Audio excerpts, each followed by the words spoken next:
Hello, everybody. Welcome to Act 3 on this very fine Monday afternoon. We're super glad you joined us, as we always are. You are listening to CHLY 101.7 FM. I'm Kathy Holmes. I'm your host for Act 3. And in the Zoom booth with me today is Micki Findlay. Micki is fantastic. She has a great story about how she became an author, contributor for Chicken Soup for the Soul, right? It's Chicken Soup for the Soul, isn't it? Yep, that's one of them. Welcome, Micki. Glad you're here. Thanks for being on the program today. I love your story, but many of our listeners might not have heard it yet. Would you mind starting from the beginning and letting people know how you got involved in this whole idea of writing for Chicken Soup for the Soul? Well, I've always loved Chicken Soup for the Soul. It always impressed me because I liked kind of like the ethics of it and the heart and soul of Chicken Soup. Because I love to write things that encourage people. And I always like to write things with humor sometimes. Yeah. Not some of my stuff isn't humor filled, but some of it is. Anyhow, so I just looked it up online, if I recall, and I wonder how hard it is to submit. Well, it's a cinch. It's actually a cinch, and they have a different book every single month that you can submit to. Oh. Yes. Now it's easy to submit, but it's more difficult to be published because apparently your story will be picked out of 10,000 stories that are submitted. So it's a very popular book. But I thought, I think, first of all, I think that's awesome, but I had no idea that they produced a book every month. I thought that it was, once every season or something like that, they would put some, and let's be fair, there are a number of Chicken Soup for the Souls, and that franchise has sort of spread out beyond compare, right? Yes, it reaches a lot of different people, and I think it's very relatable to a lot of people. So I guess my thought was, why not? The only way I'm going to know is if I try. Absolutely. And happily it happened. Well, congratulations. I'm super glad, but it didn't just happen once. It's happened a couple of times. So let's start with that, because this is now a series of writings that I think that you've done. But why don't we start with the first one? Why don't you tell our listeners the story about your story? Well, and you know this because we had an interview on show. Absolutely. My story was called The Destiny on the Open Sea. It was published in the Chicken Soup book called The Miracle of Love. And it was based on how I met my husband, David. Just the remarkable timing.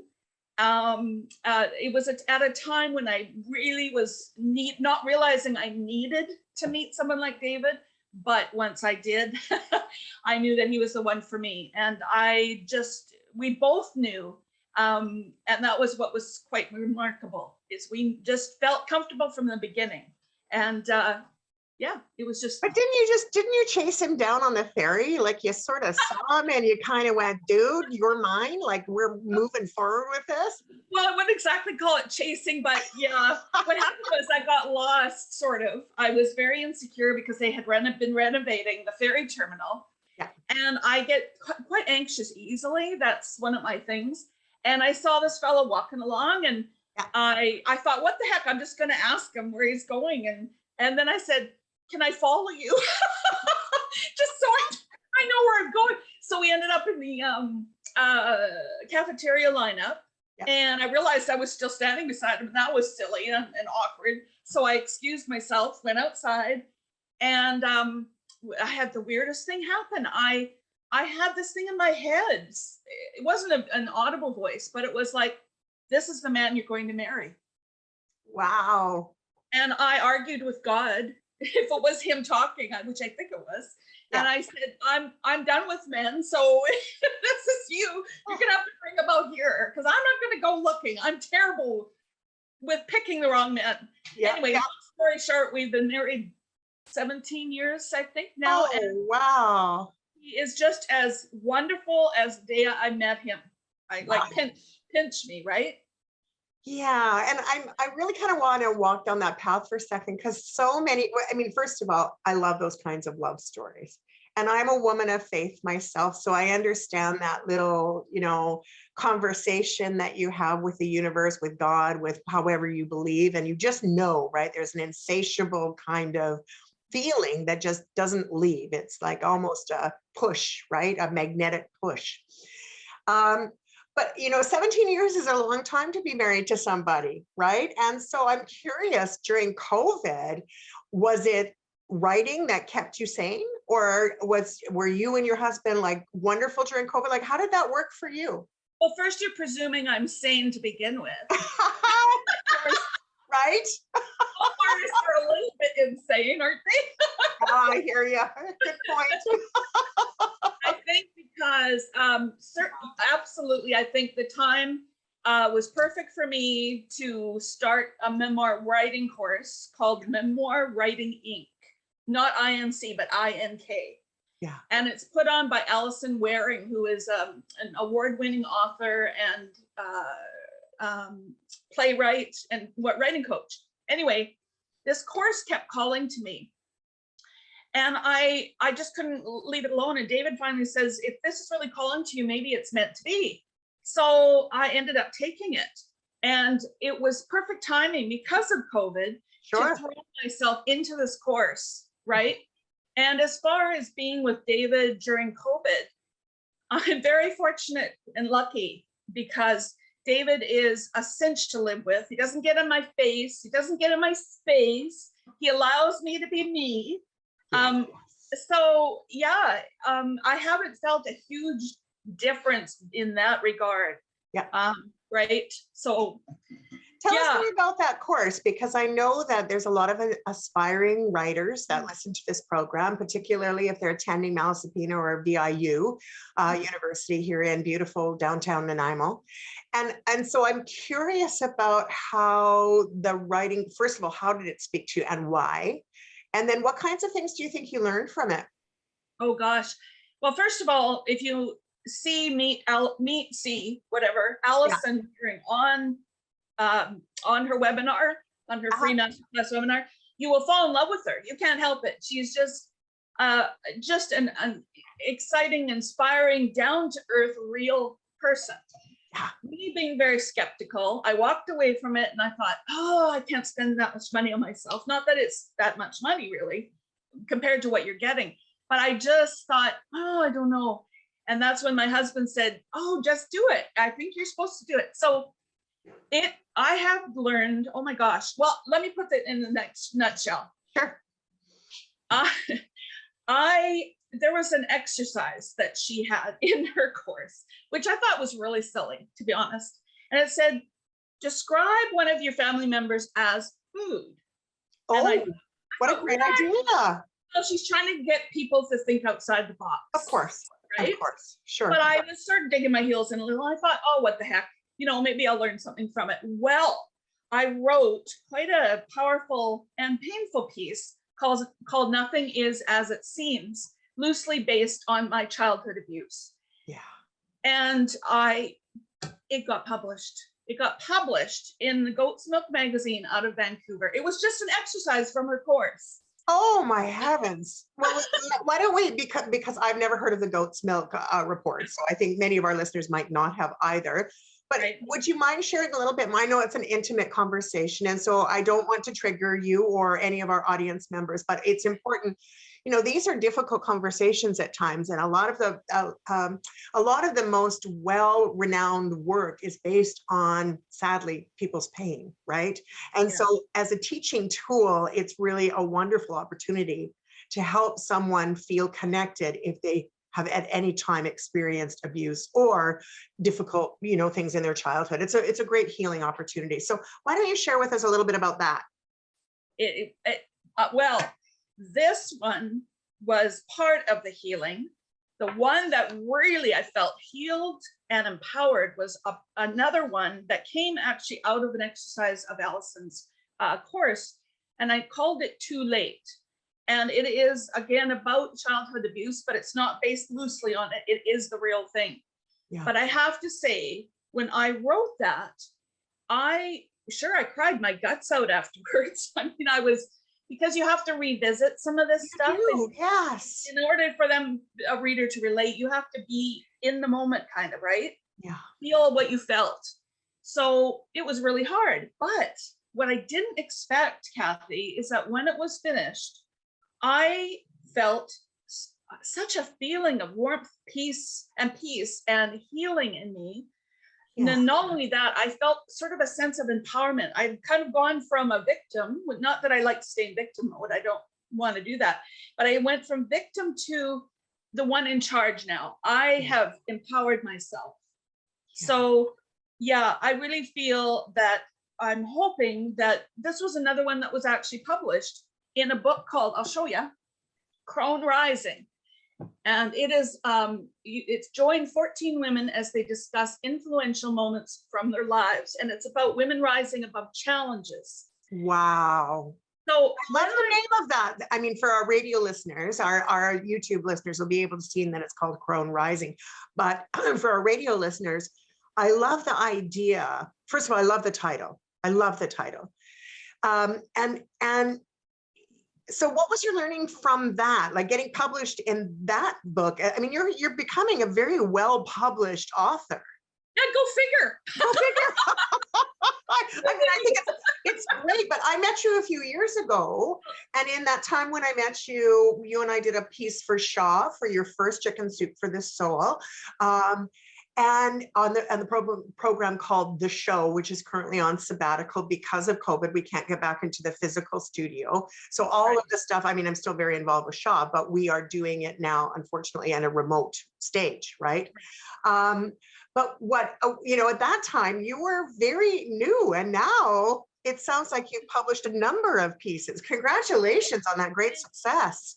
Very validating, Kathy. Thank you. Oh, yes, very validating. I'm so proud of you. That's the best. That's so great. Well, and I really got to share the story of how this happened, the Crone Rising publication. So I went into their website because through Alison's course, I also learned where to find various publishers as well. Right.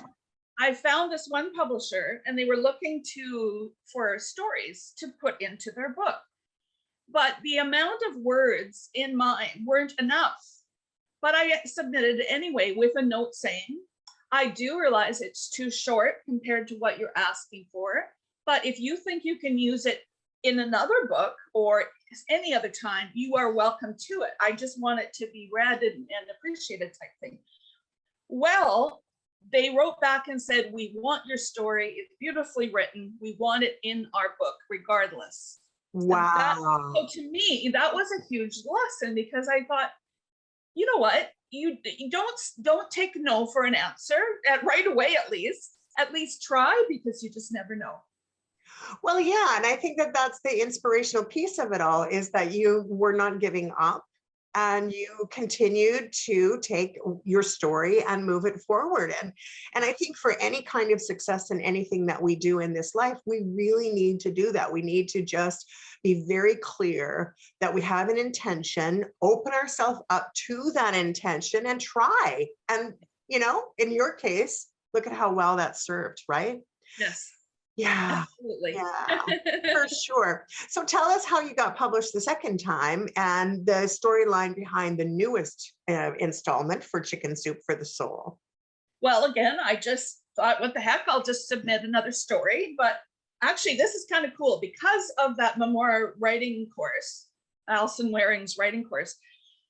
Well, let me back up a little bit. I had submitted this story maybe a couple of years ago. I don't remember how long. It didn't get accepted. I took this course. I'm not kidding you. I took this course, reworked the book or the story with the new knowledge that I had taken from this course, changed the title just a titch, which might have been a little sneaky, and I resubmitted it, and it was accepted. Wow.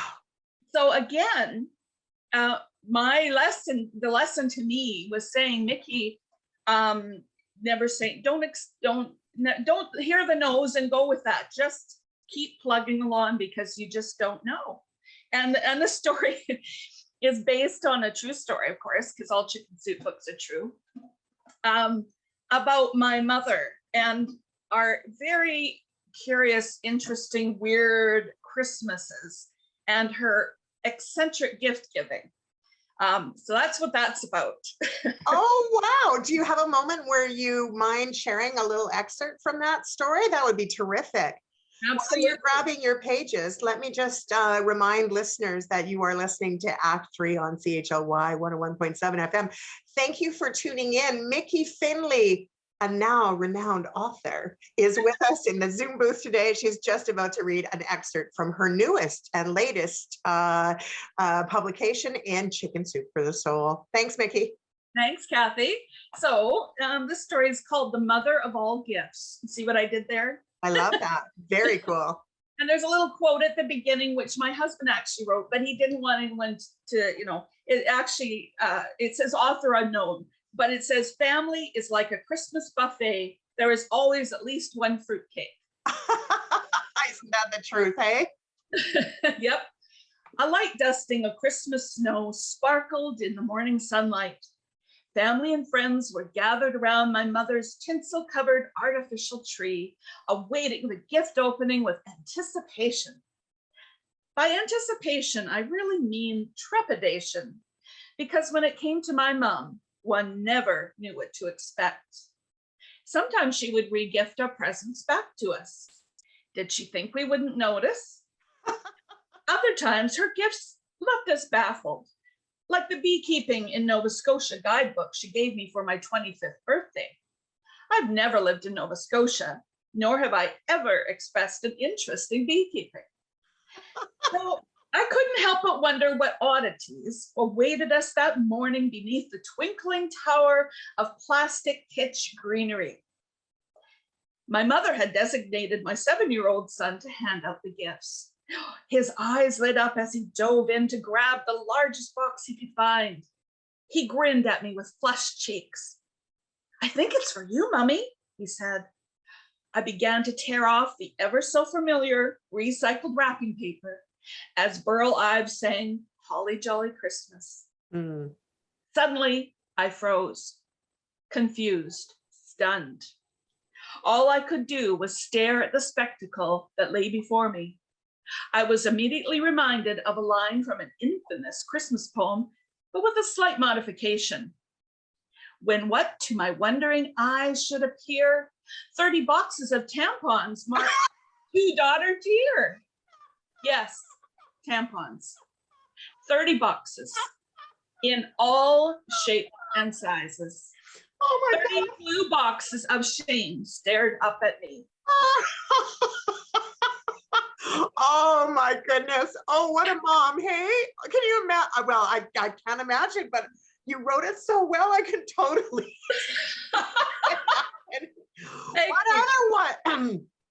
Excuse me, what other wild gifts did this woman bring you? Well, things like I had made this with my own little tiny little child hands, made her this wonderful little ghosty looking cat, the weird ceramic thing, but I'd made it out of, you put that hard stuff, whatever it is, in a balloon. I was only like 6 years old. She gave it back to me. She wrapped it up and gave it back to me. So, yeah. Oh, how long was your mother with us? Is your mother still with you now, or has she passed over? No, she's not with me now. She's passed over, and there were a lot of things, a lot of hard feelings that had actually made me need to separate myself from her, get distance. There was a lot of unhealthy stuff along with the funny stuff. Although I didn't think a lot of things were funny at the time. I'm sure you didn't. But I was glad to actually be with her when she died, because it was closure. I think more for me. She was in a coma, so she didn't, well, you never know what they know. But for me, it was good. It was important. So yeah. Wow. Well, I think that our mothers often, many of our mothers have done really wild and crazy things over years. And, when they're gone, we can look back at them and have that joy, even if at the time it was challenging, for sure. But it does create quite the muse. Have you written other stories about your mom? Well, this Nothing is as it seems, the one about making your parent like a fruit. How did you make your mother like her fruit, and what fruit did you make her to be? It was an apple. It's not very long. Would you like me to read it? Yes, please, by all means. I do want to warn the audience though that it is based loosely on abuse. So if there's any triggers for you, you might want to leave for a minute or two. So Yeah. so For sure. nothing is as it seems. Cold, hard, crunchy, robust ruby gem, dangling high on a serpentine limb, dancing with the autumn breeze, enchanting, enticing, inviting. Hollow groans lurch from my belly. Reaching up on tiptoes, I gingerly twist the scarlet orb from its branch. A gnarled leaf clings lifeless. Careful, don't drop it. Never, ever drop it. I know only too well you can't always see the bruises, but they're there. Running home, I pause before creeping in the kitchen door. I must be quiet. I must always be quiet.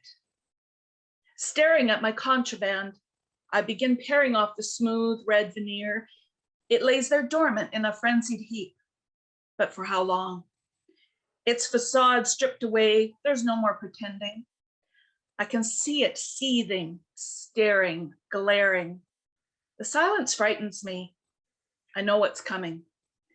Trembling, I cut into the white flesh. It spits at me, stinging my eye. Mistakes are not allowed. Mistakes are never, ever allowed. My hands quiver as I cut faster, faster, faster before it spews its frothy disdain again. Slice, precision, slice. Careful, slice. Something catches my eye. Terrified, I look down.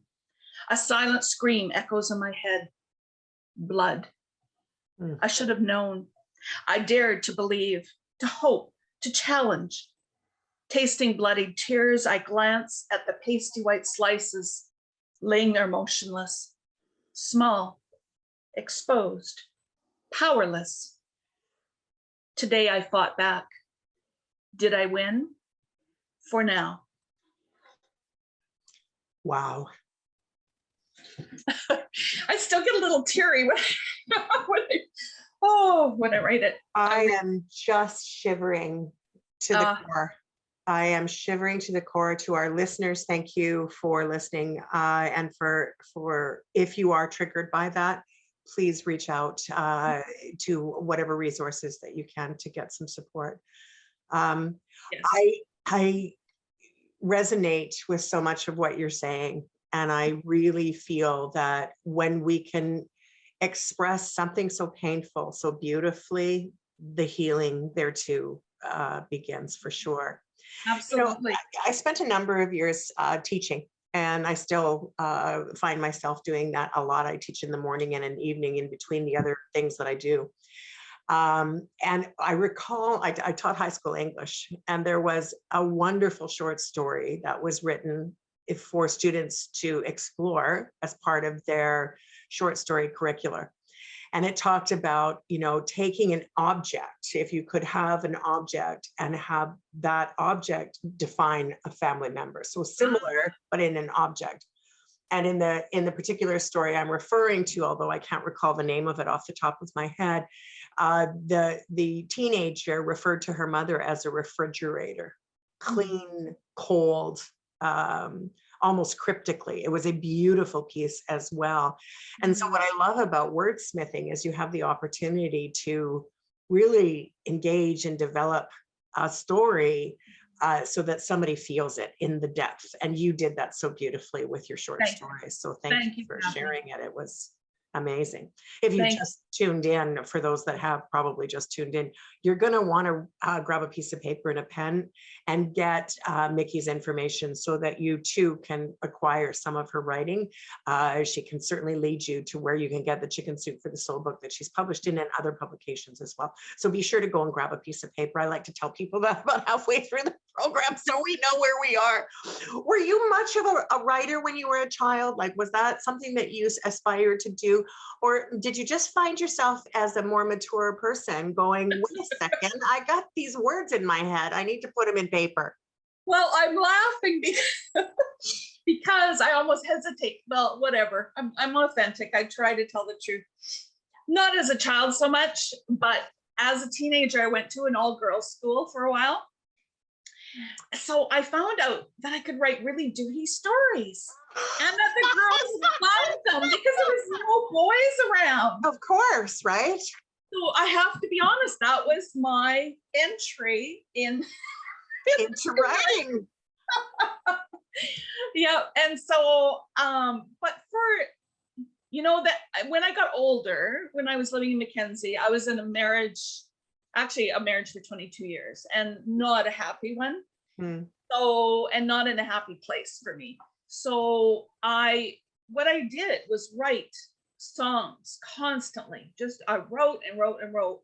That was my and back then, not so much now, but back then it was more about my faith and whatnot that helped keep me going.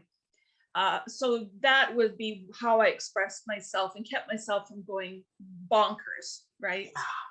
Yeah. And a lot of people write music or write stories. You know, on a recent episode of Act 3, Holly Robinson spoke of her journey. She came from an abusive marriage and was at, you know, it was sort of the recovery of all of that. There seems to be a bit of a theme of women who are really coming into their own later in life because they have gone through it. They were perhaps, I know we spoke of the word victim in the beginning, but you're quite right. It's not really the right word, but it's still the word of the day. Yes. But then becoming a survivor of it, right? And so all of those tools, all of those mechanisms that we have in order to propel us forward, whether it's writing in diaries or writing music or what have you, are really a way of cleansing the spirit so that you can do things. And a lot of people write in journals all the time. They have a natural journal, right? Yeah. Were you a journal writer as well? I could never quite get into it. I would write endless lists of things that I would that I dreamt about doing in my life, which, I mean, I might have only done a fraction of them, but no, I couldn't seem to get into journaling for some reason. And getting back to your comment about abuse and whatnot, I want to make it clear that my first marriage wasn't abusive. Right. But what it was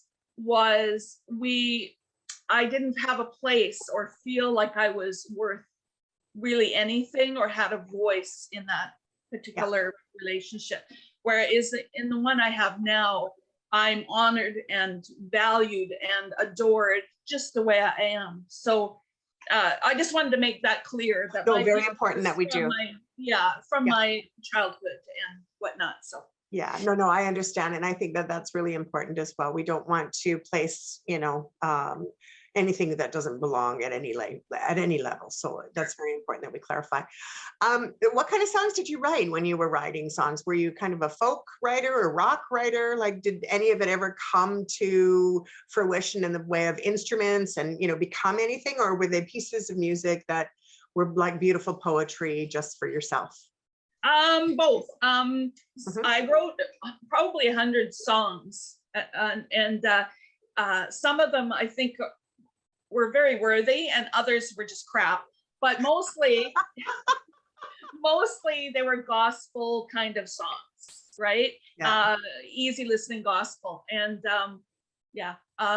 and because I'm a piano player, I wrote the music as well. So I played and sang, and I actually did do some coffee houses and churches and things like that with my music.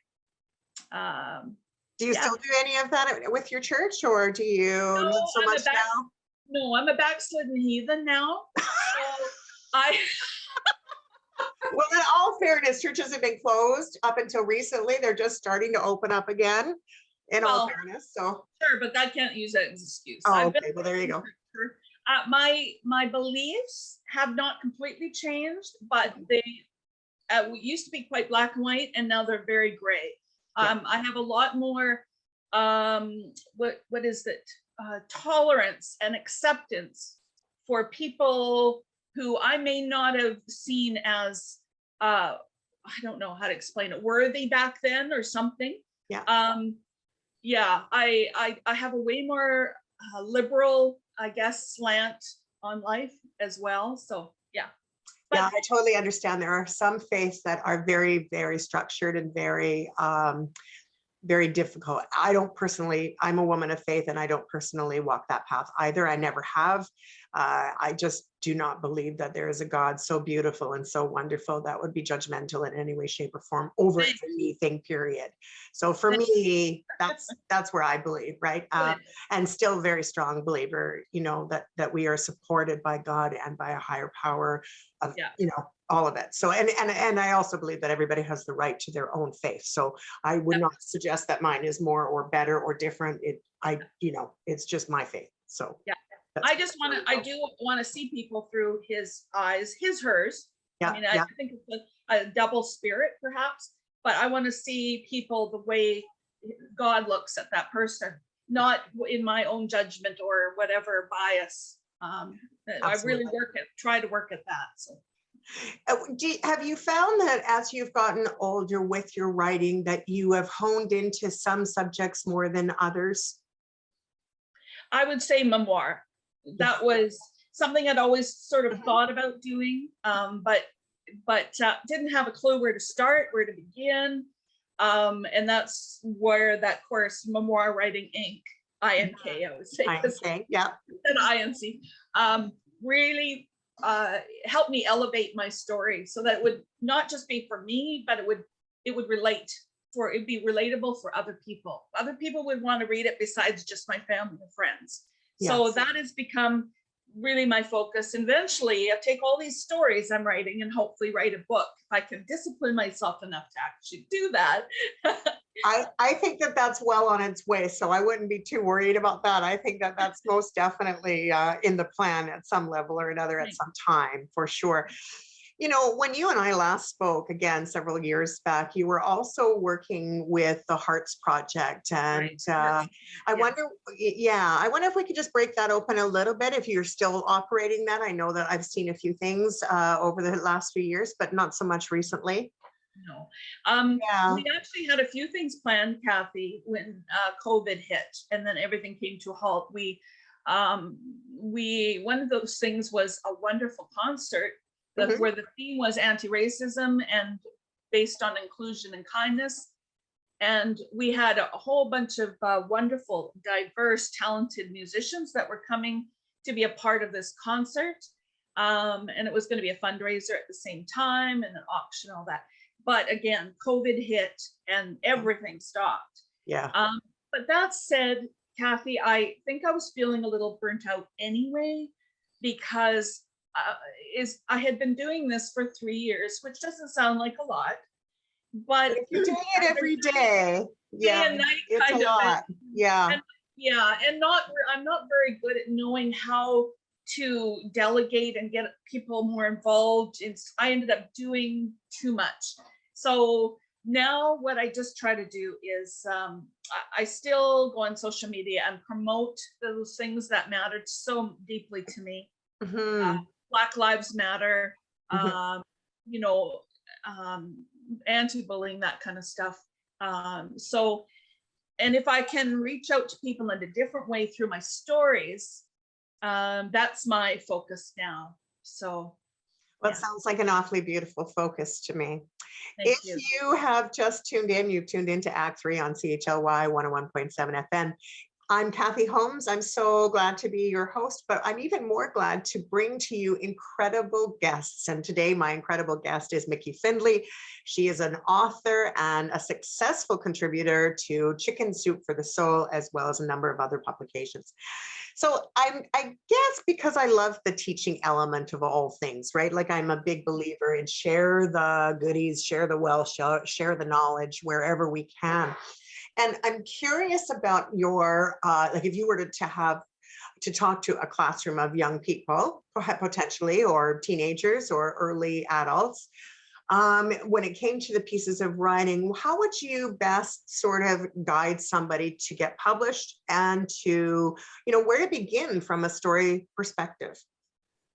Well, first of all, I think that my education with this course that I took was huge in getting me started, because I think sometimes we think we can just do it on our own, and why try and reinvent the wheel if there are people out there that can assist you, who've already gone through it all, know how to get published, all that kind of stuff.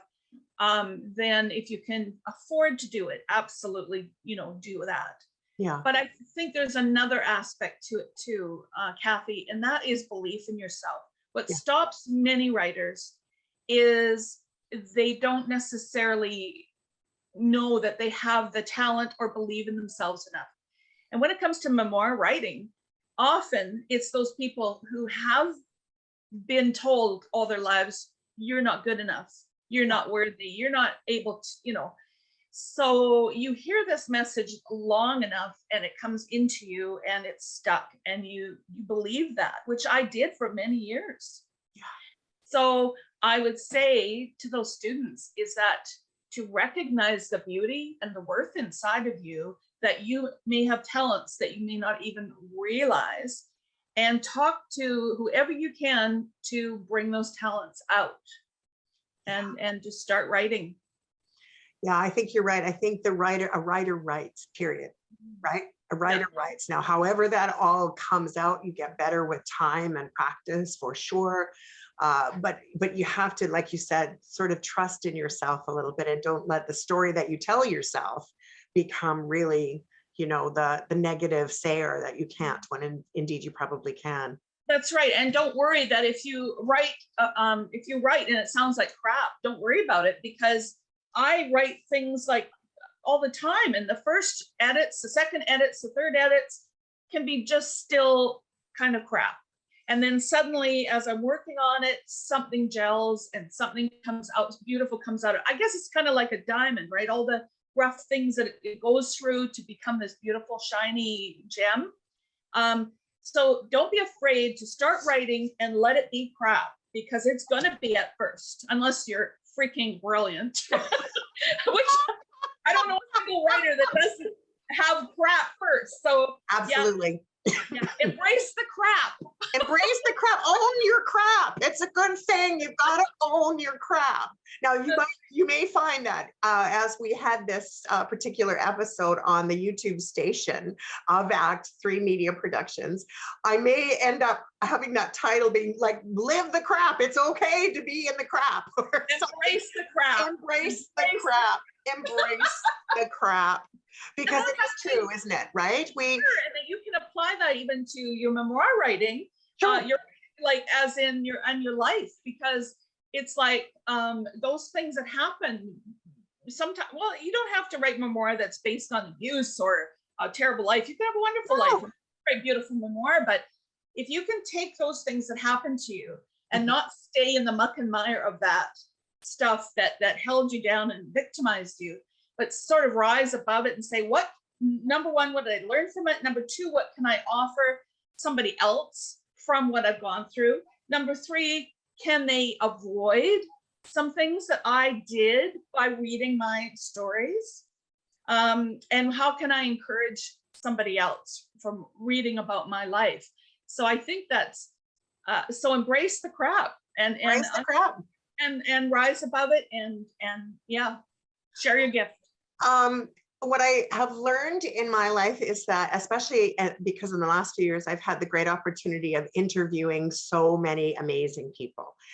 And some of the things that I find is that every single person has their own incredible story, and it's always unlike any other person's, right? Have you met people in your experiences that you haven't written about that you'd like to? Say that again. Have you met people in your experiences and thought, I'd like to write about that person? I mean, and haven't done it yet, but there's, you've met certain people that have influenced you, stories that have just not yet been told. Maybe those people aren't with you anymore. Maybe they passed on. Maybe they live somewhere else, but they contributed to the essence of who you are as a human being. Well, in a way, I mean, when I write memoir, I like to bring in history and how did their life affect mine. So in that way, yes, but not generally how I do, but I do actually write about other people all the time. Because I'm a freelance writer for this magazine, which is out of Parksville, Colquhoun. Right, Oasis magazine. Know about it, yeah. So the stories that I write in there are based on local artists making a difference. And whether in their community or through their art or whatever. And that gives me that such joy, because I get to elevate that person, right? Give them the dignity and the honor that maybe they hadn't had before or didn't even recognize in themselves before. So yeah, that gives me a lot of joy. Yeah. Oh, I can see where that would bring you incredible joy. I always find people's stories to be so fascinating, all kinds of different people. And in the arts community, especially, there's a lot of really talented and brilliant people that really so many don't have a clue about, that they've never met, never had the opportunity to share their arts.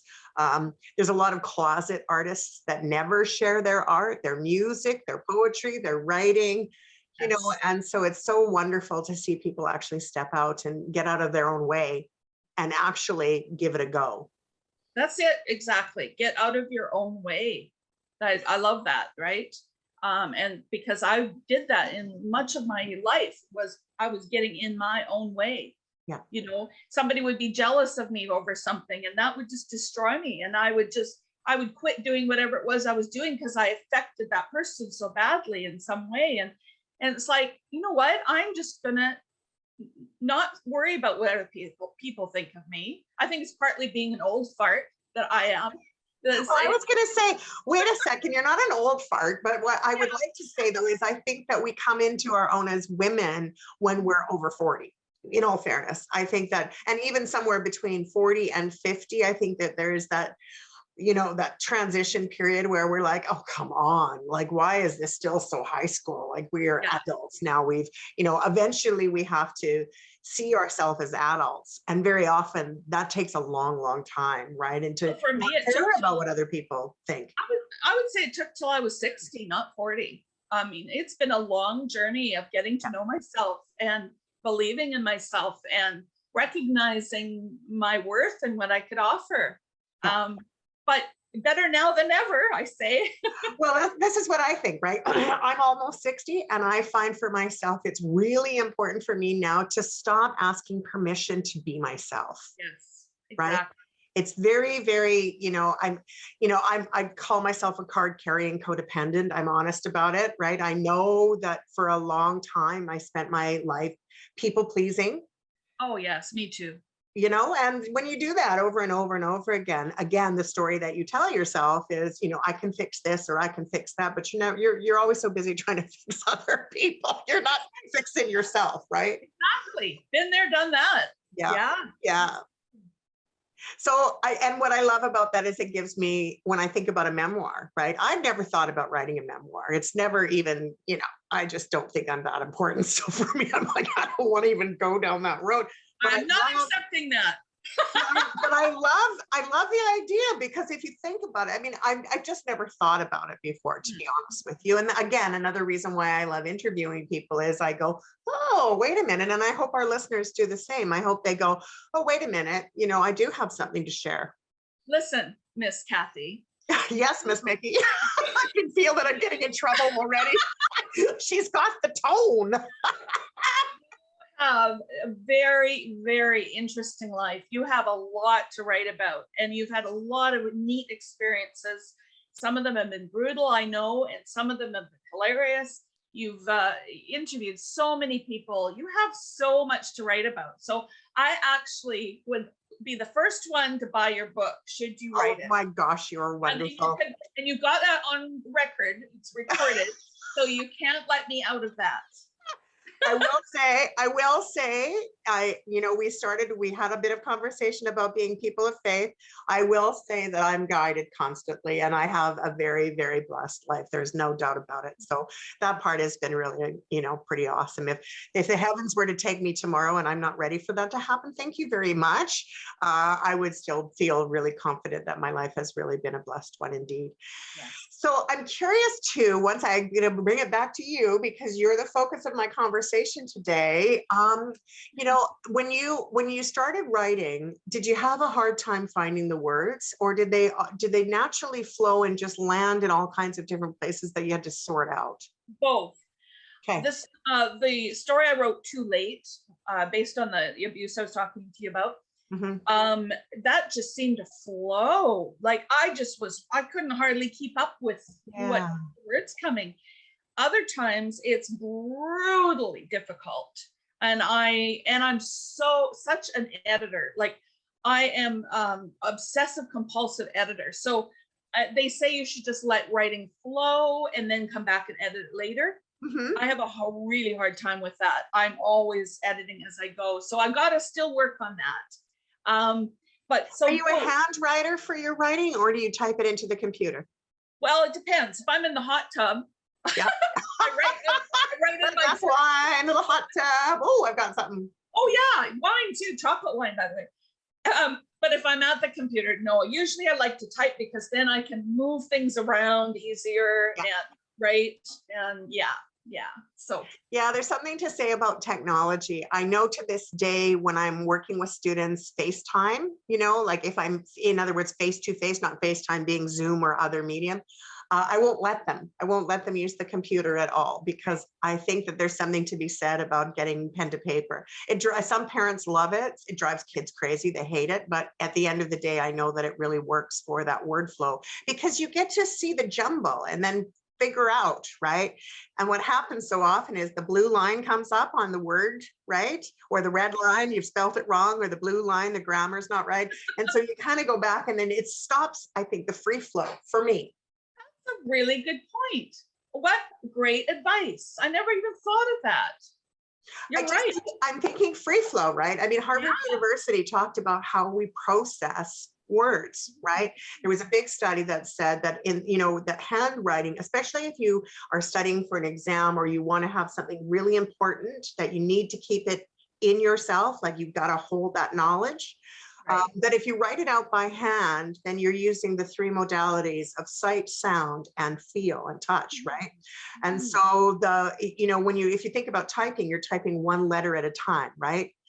Mickifindlay, right? So it's an E-Y or L-A-Y, sorry. Right, so there we've got the letters, right? I'm not hearing Micki Findlay. I'm hearing Mickifindly in my brain. That's how I'm processing it. Right, yes. But when you write it with your handwriting, when you're doing it with a pen or pencil flow, your brain is actually seeing the word before it's landed on the paper. Right. Yeah. No, it's a good point. So for processing anyway, right? I mean, I don't know if it works for everybody, but it's worked for the kids that are writing tests under my watch anyway. There you go. And do you find that there's a test sometimes when you go to publish your work and you're waiting patiently? I guess the old-fashioned way would have been at the mailbox, respectfully waiting for that approval letter. I don't know how it comes now, but what does that look like for you? Well, first of all, again, you're presuming I would be patient.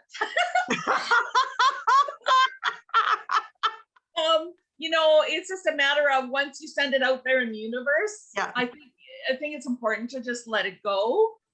I have to keep track, mind you. I do submit my stuff here and there, so I have to keep track of a list so I don't re-submit it somewhere. And you have to be careful too, because once it's accepted, you can't be published in two different places. So there's a bit of a balancing act there. Right. Yeah. So you have to keep track. But yeah, I find that I just have to let it go and just hope for the best. And if I don't hear back, I really don't get too bent out of shape. I really don't. What I do find it tricky though, for me, but is a bit of a challenge, is if they want to publish something and rearrange a few things, a few words or something. Ooh, and that's like my control. You're triggering my control issues. Right, but I understand that because it's also your art, right? So, exactly. So, and with Chicken Soup, they will do that, but not hugely. There's just a little bit of tweaking here and there. So there's sort of a back and forth communication I have with them, and they'll say, I'm sorry, but I really would rather not have that change that way, or I'll compromise with them and say, well, what about this? So it's really a kind of a dance you do with your with editor, publisher, right? But you still have to kind of stick to really listen to your voice and not let them completely run roughshod over you, which they don't at Chicken Soup, thankfully. But there will be people out there that will probably try to do that. So you got to maintain your integrity, I think, in all of it. Yeah. Yeah. You know, I love the television program called Mike and Molly. And Molly, I love when she was trying to be a writer and she went to see her publisher. There was a great sketch on her going in, and the publisher basically told the whole story and rewrote it. And she wanted to get her parking validated, and he kicked her out of the office with the idea that she had to redo the whole story. And so she came back with the idea, well, I'm going to own this, and here's how I'm going to own it. I'm going to make him think that his idea was actually right, like that my idea was actually his idea. Yes. The whole thing was hilarious. In my opinion, it was hilarious. But what was really interesting about it was that the strength that it takes for a person to stand up and say, no, no, no, no, no, no. This is my art. This is my work. Yes. I want it to be as similar and as is. I'm also curious for potential writers out there. Can people make a living off writing, do you think? Oh, certainly. Absolutely. Yeah. I wouldn't say that.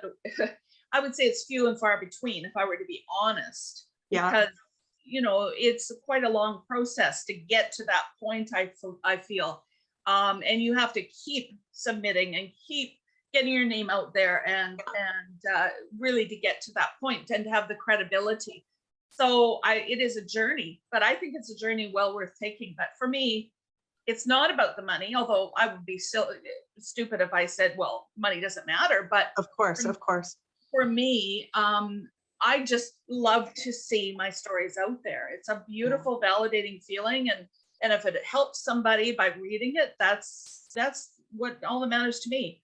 But yeah, people can make a living, certainly. Yeah. And I do know that there are people that make a living, and I agree with you. Sometimes it's a bit few and far between until you hit that niche, that spot, right? Yeah, that, and my writing is kind of scattered too. So I get a little bit of from Oasis. I get paid for that. I get paid for Chicken Soup. So, you know, if you are writing for different publications or different magazines, you can create quite a good nest egg for yourself. Absolutely. Yeah. Wonderful. Yeah. I think that's important for young people, particularly at the university, who may be listening to this thinking, I don't know if I can make a living at it. There's a lot of great writers, editors-in-chief, magazines and organizations out there that are definitely willing to pay for your art, for sure. But you also have to be, like you said, diligent, right? Put yourself out there and do the best you can. We're coming towards the end of the program. I cannot believe it's been an hour that we started. Like, I just can't believe it. It went so fast. I think that we've given some pretty good advice out there, but the best advice I think we can offer out is how they can get your stories, your book, or not your book, pardon me, Chicken Soup for the Soul, and some of the others. So how can people reach you, Micki? Well, probably the easiest way is just to go right to my website, and it's easy to remember. It's just www.mickifindlay.com. So it's MICKIFINDLAY, mickifindlay.com. Because I've posted most of things there and links and whatnots. And then there's a contact thing there, so contact page. So if they want to email me, if they don't see something that they're interested in, I forgot to put it up or whatever, they can email me there. Wonderful. And now the last thing, which is my favorite part of the program, excuse me, although I think we've gotten quite a bit of wisdom from you today. So, you know, having said that, but if you were to imbibe something on the audience today, that life lesson, that teaching, that final thought, what might that look like to you, Micki? Oh, well, I would say for me, what I'd like to say, I suppose, would be to recognize who you are and be authentic in what you find. Because what you have to offer the world is something nobody else can in the whole world. There is something special about you and something unique about you. So to be able, and if you can't believe it, surround yourself with people that are positive and believe in you and celebrate you and leave alone the people who are going to be negative Nancy's, and just, yeah, surround yourself with love and acceptance. Yeah, there you go. Now you made me think too hard. My brain hurts. No. I was just taking a deep breath with all of that, because I don't think there could be better advice than that. I just don't. I think you said it so eloquently and so well. And I hope that our listeners own that and that they take that with them everywhere they go. Thank you for being my guest on Act 3. It was a privilege to see you again. I'm so delighted to hear that your writing career has taken off to such a wonderful extent. And I look forward to reading your memoir when it's ready. And I'll look forward to having you back on the show at another time. Thanks again for tuning in. It was a delight, Kathy. Thank you for the opportunity. Have Always a great my pleasure. Always my pleasure. Well, that does it for another episode of Act 3. Thanks for tuning in. We're super glad that you do week after week, every Monday at 1 o'clock on CHLY 101.7. If you're watching this on YouTube, thank you. We're so grateful for you to be our audience. We put the show together with you in our minds. Have yourself a wonderful day, everybody. Thanks. Bye for now. Bye.